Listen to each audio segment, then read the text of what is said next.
আমাকে বেলায় এত কিছু ছিল না, টিভি ধরতাম আর টিভি মুসুর দিলে টিভি চালু যেত। এখন এটা টিপতে হয়, ওটা টিপতে হয়। কি গো বৌমা, তোমার মেয়েরা কল তো আমার টিভিটা একটু চালাই দিয়ে যাইতে। কি হইলো, আমার পানের বাটাটা কি হইলো দেখি না তো। এই তো পানের থালাটা, যাই পিসি ঠাকুমাকে দিয়ে আসি, অনেকক্ষণ ধরে বেচারি খুঁজছে। এই নাও পিসি ঠাকুমা তোমার পানের থালা। কি সর্বনাশ করছে রে আমার পানের থালা, রতে কেটে কইছে রে। বাচ্চা জামা কাপড়ে সকাল বলে জামা কাপড় চারে নাই, বলে জামা কাপড় চারে নাই, কিছু নাই, আমার পানের বাটা তো যা গঙ্গা জল নিয়ে গঙ্গা জল তুইবো, যা বোতলে জল আছে জল নিয়ে আইগা। জল আনতে যাওয়ার আগে দে আমার হাতে দে, এখানে রাখ, আমার হাতে দিবি না, এখানে রাখবি দে।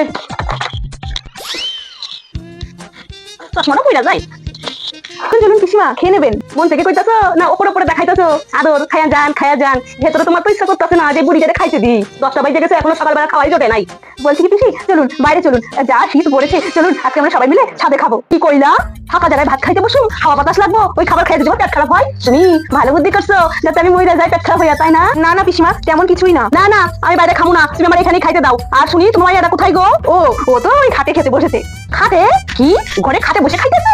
এবার কেমন শিক্ষা দিচ্ছ তুমি মেয়েদের? হ্যাঁ, ও নিশ্চয়ই আমার দাদা দাদা বৃদ্ধাশ্রমে দিয়ে আইছো, না হলে এই কাজগুলি আমার দাদা কিছুতেই করতে দিত না। যাই যাই দেখে আসি তোমার মেয়ে কি করে, কি কাণ্ডটা করে। কি সর্বনাশ, কি সর্বনাশ! হ্যাঁ, এই শিক্ষা দিচ্ছ তোর মায়ের ধরে, খাটে বসে ভাত খেতেছো?